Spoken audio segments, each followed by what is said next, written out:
We're back live from Capitol Hill, where Republican senators have been working through the weekend in an attempt to get the president's budget plan over the finish line.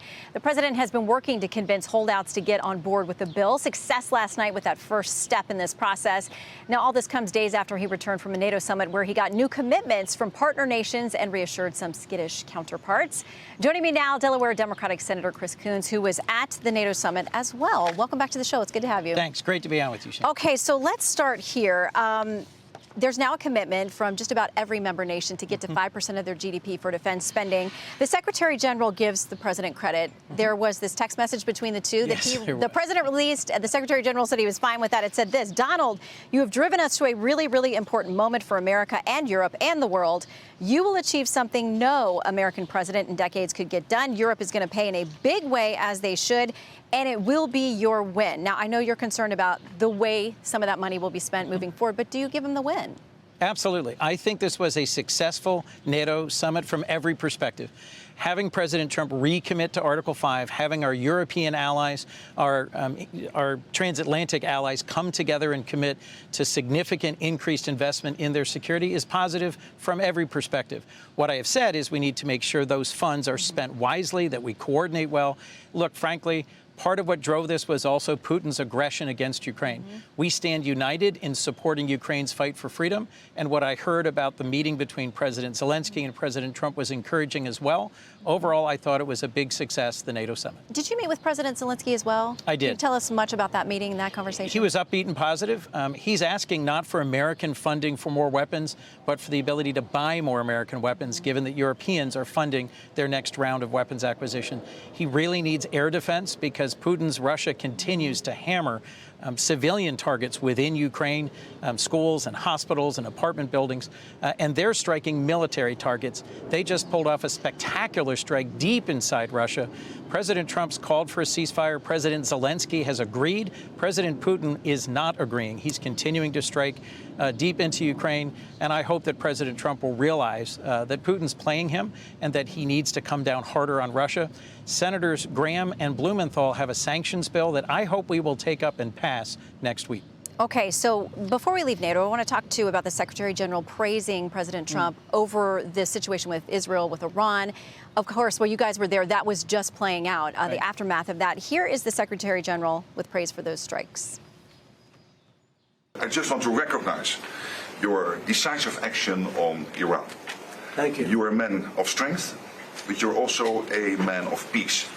And the fact that you are now also successful in getting this ceasefire done between Israel and Iran, I really want to commend you for that. Thank you. And I think this is important for the whole world.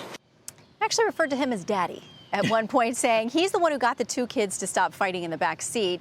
How was that playing out in NATO? Because we didn't know. I mean, obviously there was a little bit of retaliation from Iran. It seemed to be telegraphed to us in advance. Things seem quiet for now. Well, Shannon, let's start just by being prayerfully grateful that American servicemen and women at Al Udeid Air Base and throughout the Middle East were not harmed, were not struck. No Americans were killed in the Iranian response to this. I did think his use of the term daddy was a little odd. But frankly, Secretary General Rutte, who leads NATO, I think showed deft handling of the summit overall. And frankly, the fact that the strikes have significantly degraded Iran's enrichment capabilities and facilities is a positive. What I'm very concerned about, and so are many of my colleagues, is what comes next. Not knowing what's the path forward for making sure that Iran's nuclear enrichment program does not continue to allow them to race towards a bomb, which may be what they do now. So Brett Stevens, writing about this over at the New York Times, called this decision to strike, he called it courageous. He writes this: Trump's responsibility was to deny Iran's leaders the capabilities that would have allowed them the chance to change their minds at will to devastating effect. Amid uncertainty, the president acted before it was too late. It is the essence of statesmanship. The IAEA made it clear that Iran was in violation of a number of agreements. You've talked about the fact that they were enriching far beyond what you would use for civilian non-weapons use. So in your opinion, how much longer should we have waited? So, Shannon, the key thing we don't know now is what's happened to the 900 pounds of highly enriched uranium. It's entirely possible that Iran moved it outside these sites. It would fit in the back of an F-150 pickup truck. And there are open source pictures of trucks pulling up to two of these facilities and leaving afterwards. So, and the White House says they think that that was, in their assessment, concrete being poured or things to make that a tougher target to penetrate. But and that may be, but what I think the administration has to do next is come forward to Congress with the most complete picture our intelligence community can give us of what happened, of what's going to happen next, and of what their strategy is. I'll just note that President Trump, by press accounts, is now moving towards negotiation and offering Iran a deal that looks somewhat similar to the Iran deal that was offered by Obama. Tens of billions of dollars of incentives and reduced sanctions in exchange for abandoning their nuclear program. So let's talk about that, because your colleague, Lindsey Graham, you mentioned this sanctions package he's got with respect to Ukraine and Russia, very involved in foreign policy. He says that though the White House is open to these talks with Iran, there's got to be one specific precondition. Here's what he says.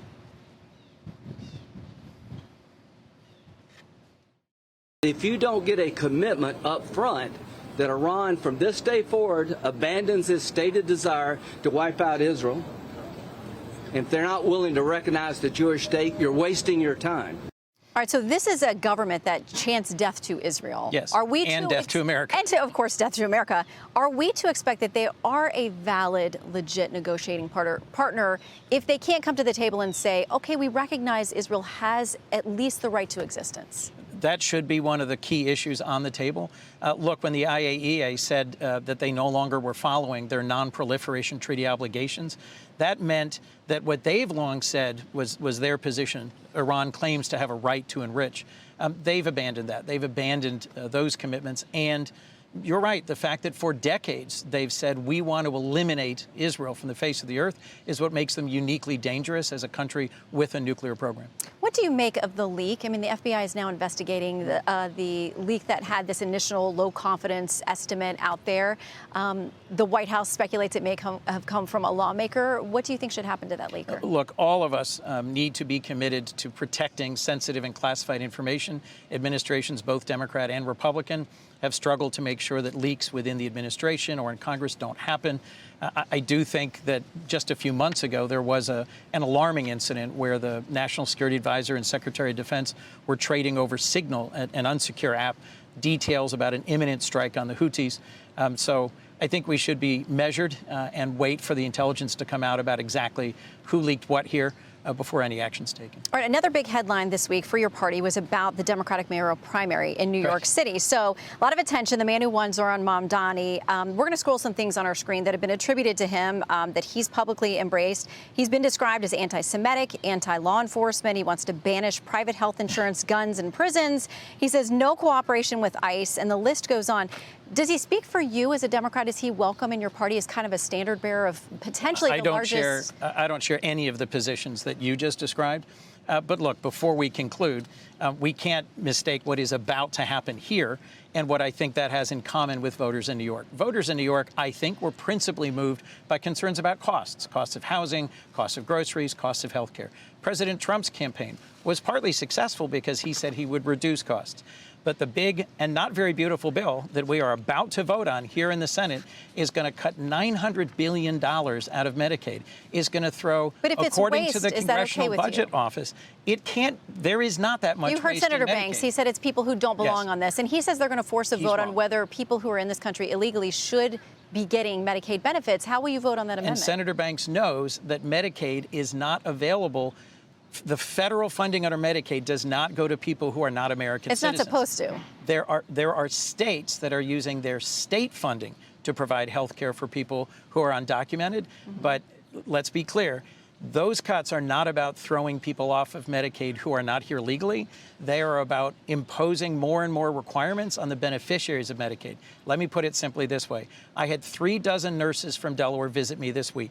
These are folks who care for seniors in nursing homes, for disabled children, for newborns, and they begged me to vote against this bill because they know it will hurt their ability to deliver needed health care for tens of thousands of Delawareans. Don't believe me? Listen to Senator Tom Tillis. He's been saying loudly, this bill is a bad deal for the middle class. It'll raise health care costs and throw millions off of needed health care. Well, the bell chiming tells us that our time is up. Senator, we appreciate you coming by. We'll watch as this plays out all week and where those policy fights continue. Appreciate your time. Thank you, Shannon. I'm Steve Doocy. I'm Brian Kilmeade. And I'm Ainsley Earhart. And click here to subscribe to the Fox News YouTube page to catch our hottest interviews and most compelling analysis.